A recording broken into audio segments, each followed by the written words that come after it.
پھر یہ امریکہ کے ساتھ بھی کرتے جا رہے تھے. اچھا اسی طرح عمران خان صاحب نے جب وہ امریکہ میں خطاب کیا، بڑے بڑے دعوے کر رہے تھے، بڑی بڑی باتیں کر رہے تھے، وہ اسلامی ٹیلی ویژن کی بات کی اور اس طرح کی کچھ اور باتیں کی. تو انہوں نے کہا وہ کولالمپور میں کانفرنس ہوگی جہاں پہ مہاتیر محمد صاحب بھی تھے وہاں پر. تو پھر سعودیہ کے ساتھ حالات خراب ہو گئے، یو ای اے کے ساتھ یعنی دبئی متحدہ عرب امارات کے ساتھ جو حالات ہیں، معاملات ہیں، وہ بھی خراب ہو گئے. حالانکہ ان کی اس دھمکی کی وجہ سے، ان کے روکنے کی وجہ سے یہ وہاں نہیں گئے، کیونکہ یہ خود اس پلاننگ کا حصہ حالانکہ تھے کہ اس طرح یہ ہونا چاہیے کولالمپور میں، ملیشیا میں. تو خان صاحب نہیں گئے. لیکن اس کے بعد پھر آپ کو وہ جہاز والا واقعہ بھی یاد ہوگا، جب خان صاحب نے وہ میڈیا پہ، یہ ظاہری بات ہے، صاف بات ہے، جھوٹ ہے، ٹرنٹو کے پاس سے جہاز خراب ہو گیا اور واپس پلٹا، یعنی 6 گھنٹے میں وہ واپس پہنچ رہا ہے خراب ہو کر. پھر ٹرنٹو اتار نیو یارک جانا تھا یا واشنگٹن جانا تھا.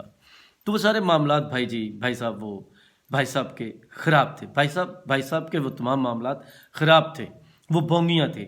مطلب جس طرح انہوں نے پاکستانی عوام کو جھوٹ کے ذریعے سبز پاک دکھائے، اس طرح وہ دنیا کے ساتھ کھیلتے جا رہے تھے کہ 1 کروڑ نوکری، 50 لاکھ گھر، وزیر اعظم سائیکل پر جائے گا، وزیر اعظم ہاؤس، گورنر ہاؤس، لائبریریاں بن جائیں گی، نہ جانے کیا کچھ ہوگا، باہر سے لوگ کام کرنے کے لیے پاکستان میں آئیں گے.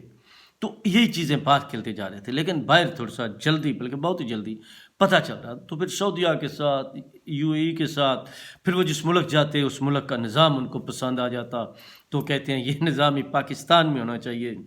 بے شمار ٹریول کرتے رہے، اس میں تو کوئی شک نہیں ہے. لیکن بھائی صاحب آپ دیکھیں، نہ جانے اس وقت ان کو کیا ہوتا ہے. ویسے مجھے آج تک سمجھ نہیں آئی ہے کہ جرمنی اور جاپان کی سرحدیں بھی ملا دی.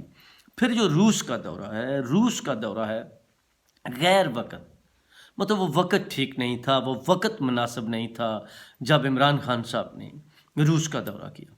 اور اس وقت جب ہم بات کرتے تھے، جب ہم بتاتے تھے حالات، پوزیشن بین الاقوامی سیاست کی اور مختلف معاملات کی، تو پی ٹی آئی کے جو دوست ہیں وہ غصہ کھاتے تھے.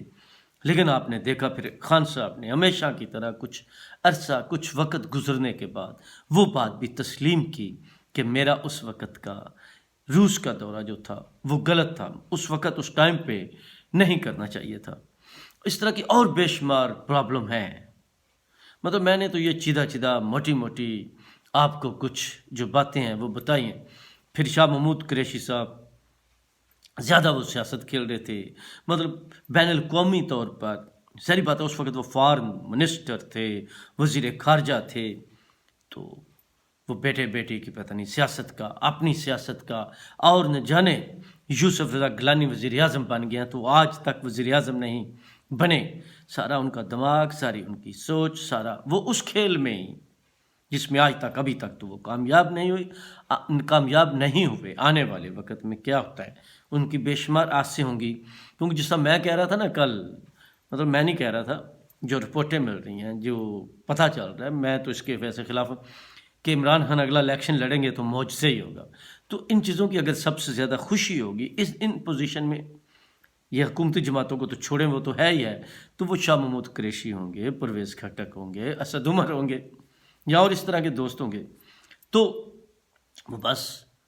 لیکن اس کی دوسری طرف آپ دیکھیں، آج وہ معاملات ان کو سنبھالنا، ان کو کور کرنا پھر کتنا مشکل ہوا. پھر عمران خان صاحب کی وہ پوزیشن ہو گئی، ظاہری بات ہے وہ ان کی ذاتی پوزیشن تو نہیں ہے، وہ پھر تو وطن عزیز کی پوزیشن ہوگی نا.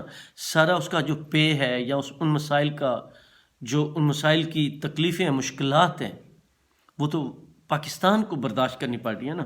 تو یہ عمران خان صاحب پھر نہ امریکہ کے رہے، نہ IMF کے رہے، نہ چین کے رہے، نہ روس کے رہے، نہ سعودیہ کے رہے، نہ کولالمپور کے رہے، نہ UAE کے رہے، نہ جرمنی کی سرحدیں ملی، نہ جاپان کی سرحدیں ملی، اور نہ ہی ایران جیسا نظام جو ہے وہ بھی پاکستان میں آ سکا.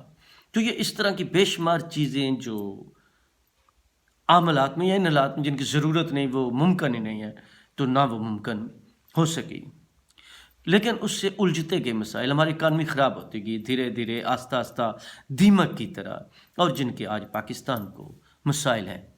اب رہی بات، دیکھتے ہیں. لیکن میں آخر میں اتنا بتاؤں، اس پہ بے شمار لمبی بات کی جا سکتی ہے، لیکن چیئرمین بلاول بھٹو جو انہوں نے کشمیر پہ تقریر کی تھی، یا ذوالفقار علی بھٹو کی وہ تقریر تھی، یا اس دفعہ وہ جو مقدمہ ہے اس کو ٹیکنیکل طریقے سے، قانونی طریقے سے، بین الاقوامی حالات کے حساب سے، خطے کے حساب سے، ہر پہلو کو مد نظر رکھتے ہوئے جو بلاول بھٹو نے وہاں پہ مدعا بیان کیا، پھر وہ جس ملک میں جا رہے ہیں اپنی، آپ دیکھیں ان کے بیان کا، پھر انڈیا والا جو مسئلہ تھا مودی والا، اس پہ جس طرح کا انہوں نے ایکشن لیا ہے، جس طرح کی باتیں کی ہیں، اور جس طرح وہاں پہ جو ان کے وزیر خارجہ تھے امریکہ میں، ان کو اس وقت جو آئی ایس آر کا یا پتہ نہیں کس کا ایجنٹ اور نہ جانے کیا کچھ کہہ دیا.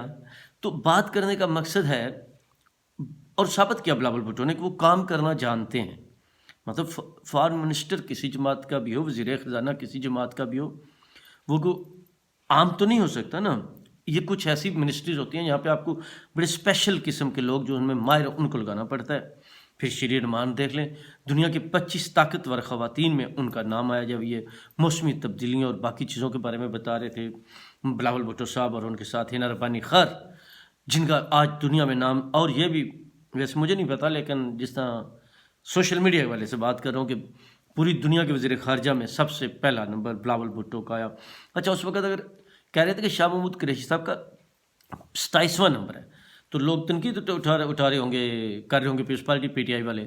لیکن اگر ایسا ہے، مجھے نہیں اس کا پتہ، دونوں خبروں کی، تو وہ بھی بڑی بات ہے.